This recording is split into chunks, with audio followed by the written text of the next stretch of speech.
अध्याय 2 श्लोक 45। भगवान अर्जुन से इस श्लोक में कहते हैं कि इस प्रकृति में 3 गुण पाए जाते हैं जो हमारी आत्मा को बांध के रखते हैं। अब प्रकृति के ये 3 गुण कौन से हैं? तो एक बार एक घने जंगल से एक आदमी गुजर रहा होता है।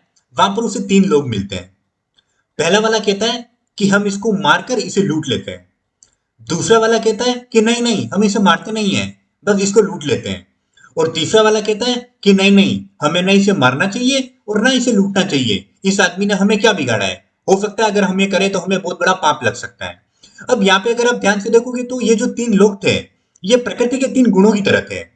जो पहला व्यक्ति था जिसने कहा था कि हम इसे मार देते हैं और इसे लूट लेते हैं, उसके अंदर तमस गुण है, यानी कि वो घोर अंधकार में है। वो इस जीवन के बारे में कुछ नहीं जानता है। उसे नहीं पता है कि जो वो कर रहा है उसकी उसे कितनी बड़ी कीमत चुकानी पड़ सकती है।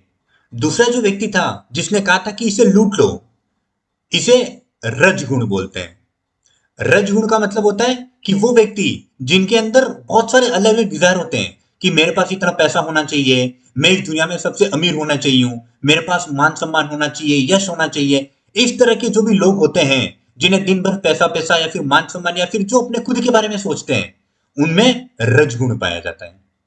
और जो तीसरा व्यक्ति था जिसने कहा था कि ना तो इसे मारते हैं और ना ही उसे लूटते हैं, इससे यह पता चलता है कि उस व्यक्ति के मन में दया भाव है। वो किसी को चोट नहीं पहुंचाना चाहता है और ना ही उसके मन में पैसों का लालच है।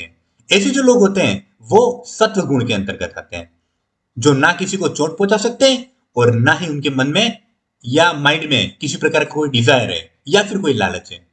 ये जो प्रकृति के 3 गुण हैं, इनको आप ऐसे भी बोल सकते हो कि ये अलग अलग लोगों के हैं, दिलों के हैं, अलग अलग कलर हैं।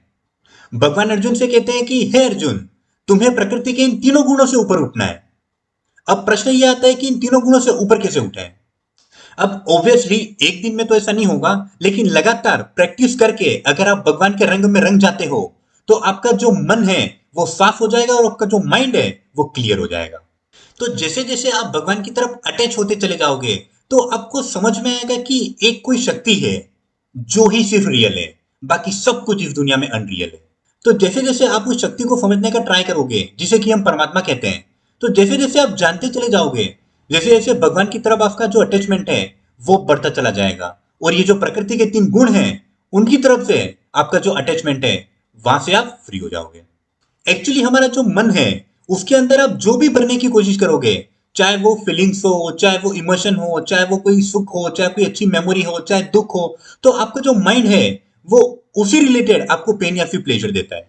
तो जब हम अपने माइंड को भगवान के डायरेक्शन में लेके जाते हैं, only one colour with God, तो हमारा जो मन है और जो हमारा माइंड है वो दोनों एक ही रंग में रंग जाता है। और जो हमारा मन है वो प्रकृति के तीनों गुणों से मुक्त हो जाता है।